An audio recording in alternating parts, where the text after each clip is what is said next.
ہمارا گاؤں بہت چھوٹا اور پہاڑوں پر تھا اور امام مسجد بہت سریلی آواز میں قرآن پڑھتے تھے۔ ایک دن ہمارے گاؤں میں ایک بہت خوبصورت سفید کپڑوں میں آ گئی۔ ایسے لگ رہا تھا جیسے آسمان سے حور اتر آئی ہو۔ وہ امام صاحب کی عاشق ہو گئی، کہنے لگی کہ میں امام صاحب سے شادی کروں گی۔ گاؤں والوں نے اس کی شادی امام صاحب سے کروا دی، لیکن اگلے دن امام صاحب غائب ہو گئے اور پھر اس لڑکی کو جب دیکھا تو وہ تو سورج کی روح پہلی کرنیں پھوٹ رہی تھیں اور جھیل کنارے سفید لباس میں وہ حسین لڑکی آج بھی کھڑی دکھائی دی تھی۔ میں پچھلے 5 دنوں سے یہاں آ رہا تھا۔ جھیل کنارے آ کر مجھے سکون ملتا تھا۔ گرمیوں کا موسم تھا، لیکن یہاں ایک اچھی خاصی خنکی ہوا کرتی تھی، لیکن یہاں کے مقامی لوگ اس موسم کو گرمی کا موسم تصور کیا کرتے تھے۔ ابھی میں اپنے خیالات میں ہی کھویا تھا کہ کسی نے مجھے پیچھے سے آواز دی، شایان۔ میں چونک کر مڑا تو وہی حسین بڑی بڑی آنکھوں والی لڑکی کھڑی تھی اور مسکرا کر مجھے ہی دیکھے جا رہی تھی۔ اسے اپنے قریب دیکھ کر میں کچھ گھبرا سا گیا تھا۔ جتنی وہ دور سے حسین لگتی تھی، قریب سے وہ کہیں زیادہ خوبصورت تھی۔ ایسے لگ رہا تھا جیسے کوئی حور آسمان سے اتری ہو۔ بس اسے دیکھتا ہی رہ گیا۔ اس نے اچانک پھر سے میرا نام پکارا، شایان۔ اس کی آواز بھی اس کی طرح مدھر تھی۔ جی، آپ مجھے جانتی ہیں؟ میں نے گڑبڑا کر پوچھا۔ پچھلے سال جب یہاں آئی تھی تو آپ کو دیکھا تھا، اس نے اپنے چہرے پر آنے والی لٹ کو ہٹاتے ہوئے کہا۔ او ہاں، میں اکثر اس موسم میں یہاں آیا کرتا ہوں۔ اصل میں یہاں قریب ہی میرا ایک چھوٹا سا گاؤں ہے اور میں وہیں سے آیا کرتا ہوں صبح صبح جھیل کنارے، میں نے مسکرا کر اسے بتایا۔ اس نے سفید رنگ کا لباس زیبتن کیا ہوا تھا، سفید لمبا کرتا اور چوڑی دار پاجامہ، دوپٹہ، یہاں تک کہ ہاتھوں کی چوڑیوں بھی سفید تھی۔ اس کی ناک میں سفید موتی جگمگا رہا تھا۔ اس کا بے داغ چہرہ بھی دودھ کی طرح سفید تھا، بس اس کے سراپے میں ایک ہی اس کے بال ہی تھے جو سیاہ تھے۔ مجھے اچانک یاد آیا تو میں نے پوچھا، آپ کو میرا نام کیسے معلوم؟ تب وہ پلٹ کر چل دی اور میں حیرت سے اسے تکتا رہ گیا۔ میں تو یہاں اکیلا آیا کرتا تھا، نہ کبھی میں نے کسی کو اپنا نام بتایا تھا، پھر یہ لڑکی میرا نام کیسے جانتی تھی؟ جاتے جاتے اچانک وہ رکی اور میری طرف مڑ کر دیکھنے لگی۔ میں شام کو تمہارے گاؤں آؤں گی۔ اچھا؟ میں بس بے خیالی میں اسے دیکھنے لگا۔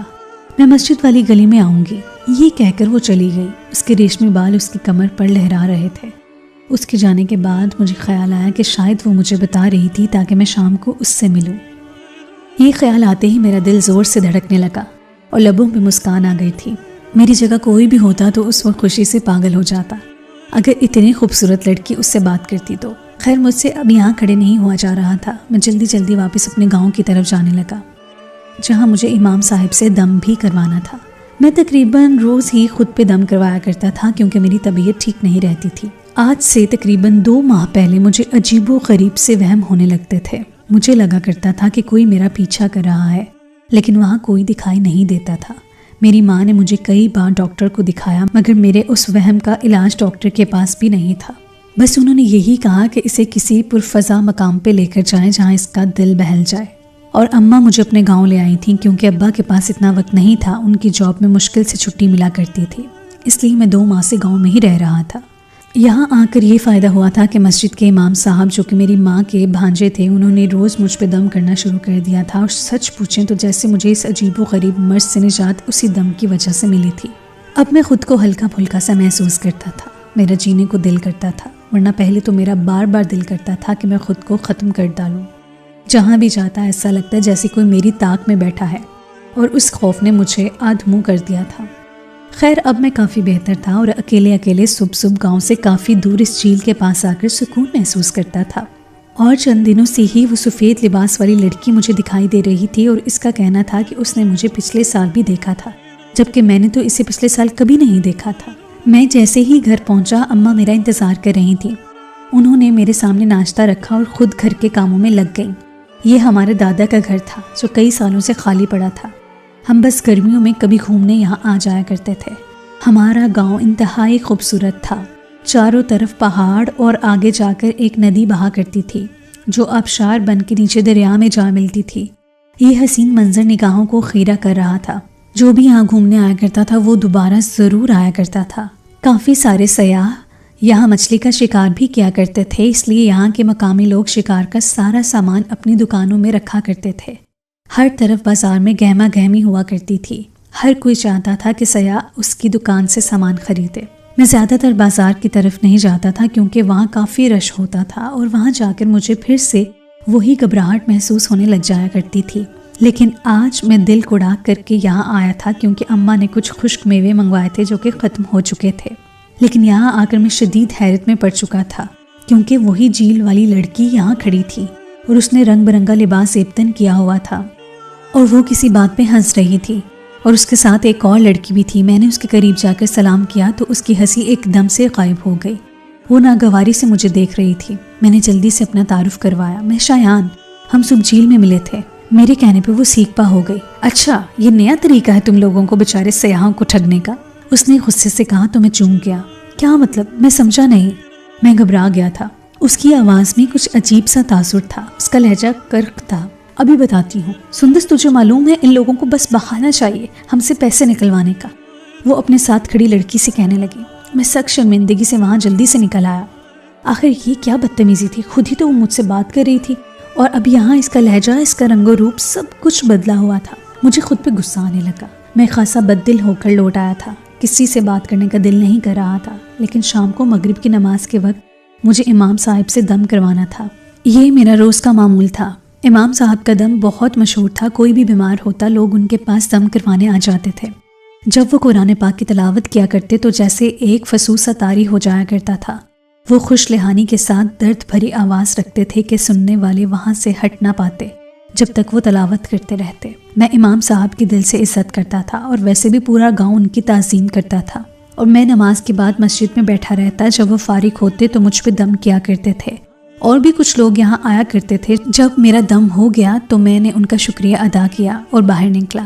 مجھے ایک عجیب سی مہک محسوس ہوئی، سمجھ نہیں آ رہا تھا کہ یہ کس چیز کی مہک تھی، مگر میں جیسے ہی 2 قدم آگے چلا تو کونے میں مجھے وہی لڑکی سفید لباس میں ملبوس کھڑی نظر آئی۔ حالانکہ وہ کافی دور تھی مگر ہلکی سی چاندنی میں نے اسے پہچان لیا تھا۔ اس نے مسکرا کے مجھے پکارا بھی تھا، شایان۔ اسے دیکھتے ہی مجھے دوپہر والا واقعہ یاد آ گیا اور میں غصے سے منہ موڑ کر وہاں سے جانے لگا۔ مجھے جاتا دیکھ کر وہ تڑپ کر میری طرف بڑھی اور جلدی سے بولی، رکو شایان۔ اس کا یہ کہنا تھا کہ اسی وقت مجھے لگا کہ میں ہل نہیں پا رہا ہوں، میرے قدم جیسے زمین میں جکڑ گئے ہیں، ایسے لگ رہا تھا کہ میرے پیر پتھر کے ہو گئے ہیں۔ اب تو میری حالت غیر ہونے لگی تھی۔ میں بس کوشش کر رہا تھا کہ یہاں سے بھاگ جاؤں، مگر کیسے بھاگتا، میرے پیر میرا ساتھ ہی نہیں دے رہے تھے۔ اتنے میں وہ لڑکی بالکل سامنے آ گئی۔ شایان، کیا بات ہے، اس طرح کیوں بھاگ رہے ہو مجھ سے؟ وہ خفگی سے مجھے دیکھنے لگی۔ میرے چہرے کا رنگ اڑا ہوا دیکھ کر وہ چونک گئی تھی۔ کیا بات ہے، کیا بات ہے؟ میں نے اپنے پیروں کی طرف دیکھا تو وہ بھی دیکھنے لگی، اور جیسے ہی اس نے دیکھا اسی وقت مجھے میرے پیروں میں جان آنے لگی۔ میں نے بھاگنا چاہا مگر اس لڑکی نے مجھے کہا، شایان، بلا وجہ کی ضد مت کرو، تم مجھ سے بات کیے بنا نہیں جا سکتے۔ اس نے مدھور آواز میں کہا اور میں وہیں کھڑا رہ گیا۔ اب میں اکثر بھول چکا تھا کہ کچھ دیر پہلے میرے ساتھ کیا ہوا تھا۔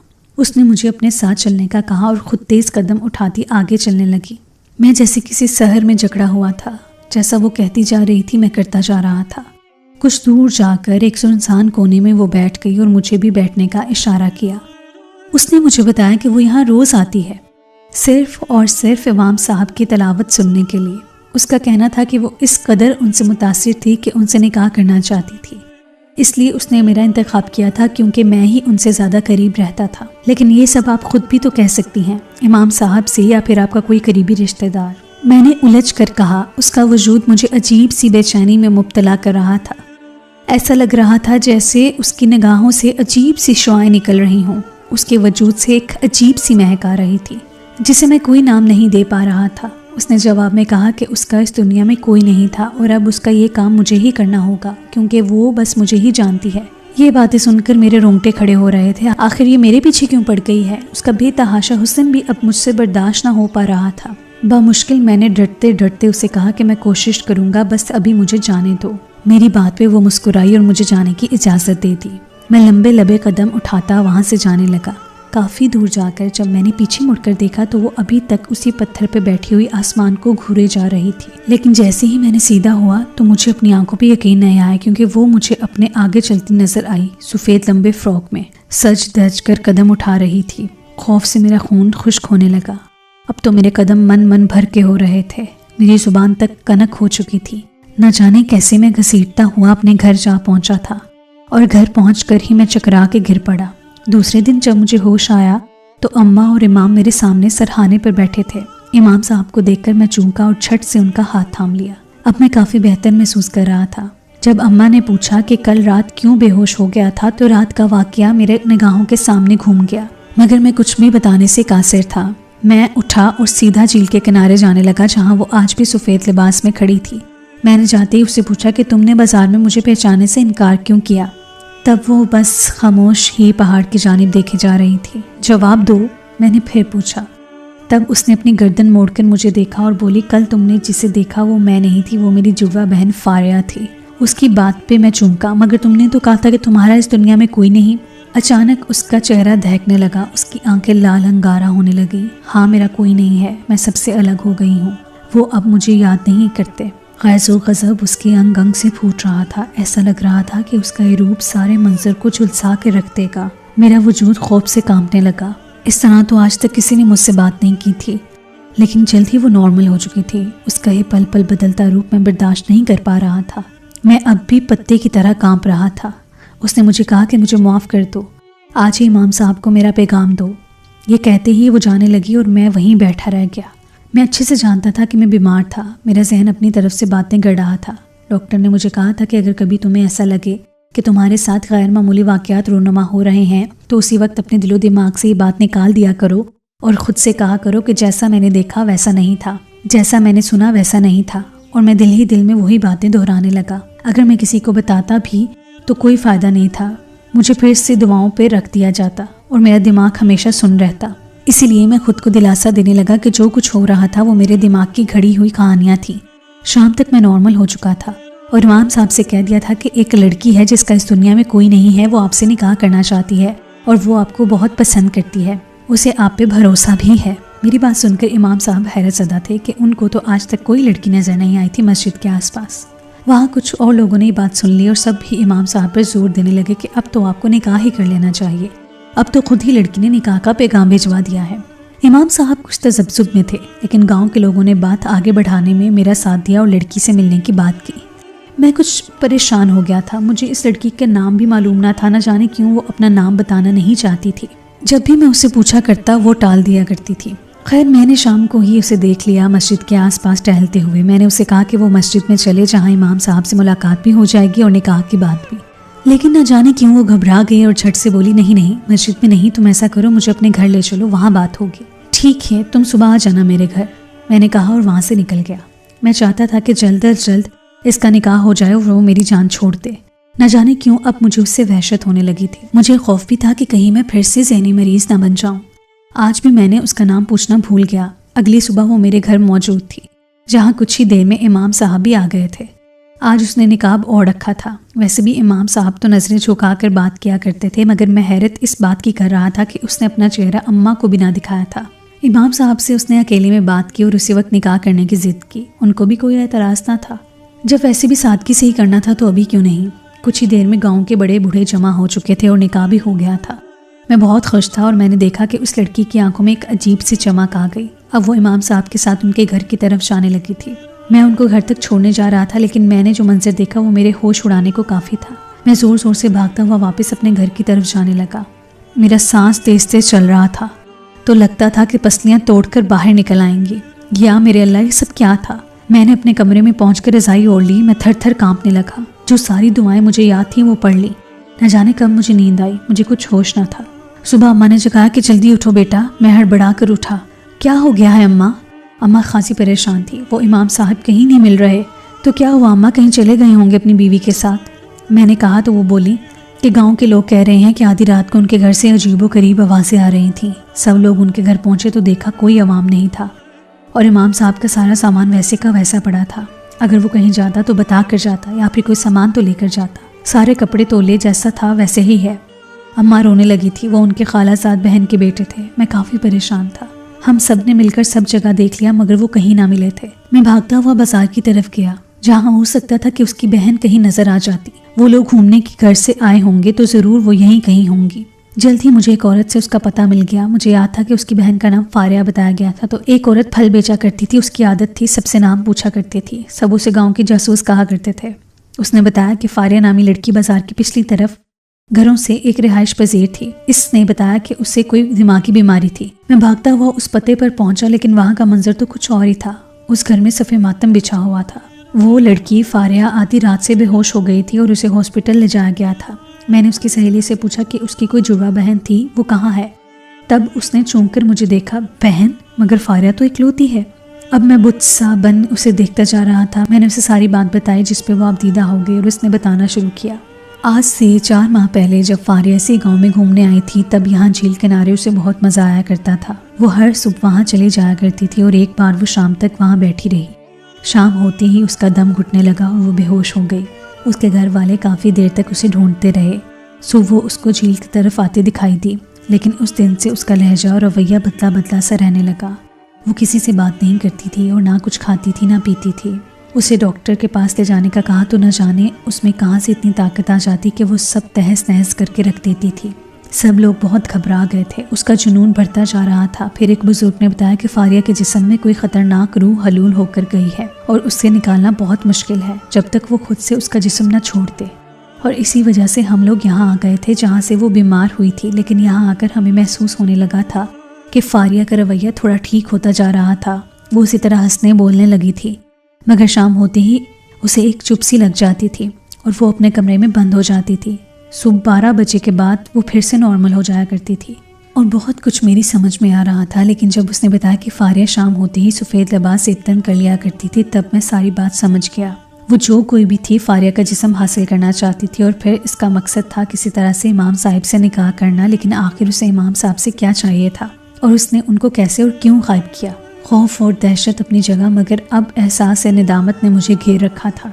ये सब करने के लिए उसने मुझे इस्तेमाल किया था। काश मैं उसके दाम में ना आता। न जाने इमाम साहब कहाँ होंगे और उनके साथ क्या हो रहा होगा। न जाने वो जिंदा भी थे या नहीं। उससे आगे मुझसे सोचा भी नहीं जा रहा था।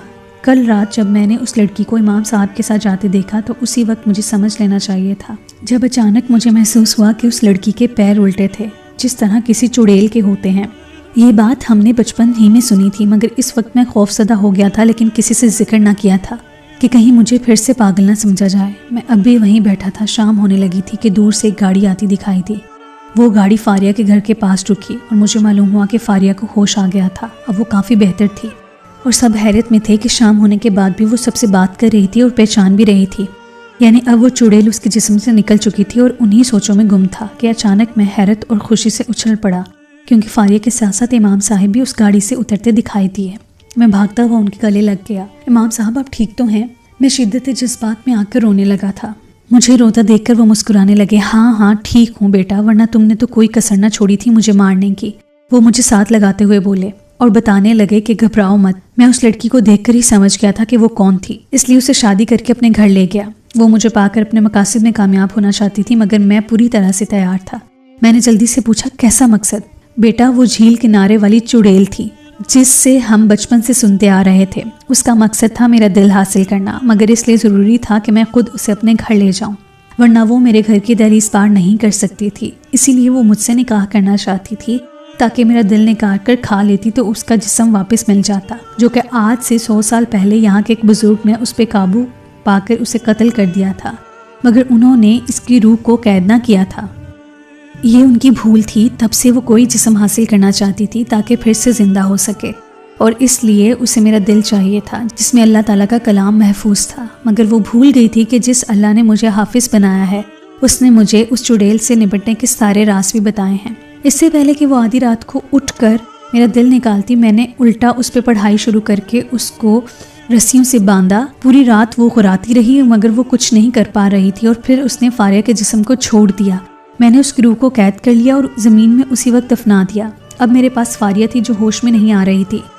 उसी वक्त उसके घर ले गया और उनके वालिदैन के साथ हॉस्पिटल चला गया, जहाँ बर वक्त दुआ और दवा उसे हमसे वापस लाने में कामयाब हो गई। अल्लाह के फजल से ये सब हो गया। मैंने एक बार फिर उन्हें गले लगाया। अब फारिया भी बिल्कुल ठीक थी। सब बहुत खुश थे। मैं इमाम साहब के साथ उनके घर की तरफ जाने लगा, जहाँ सब लोग उनके मुंतज़िर थे कि अचानक मेरी नज़रें इमाम साहब के कदमों की तरफ पड़ी और खौफ से मेरा दम घुटने लगा। इमाम साहब के पैर उल्टे थे।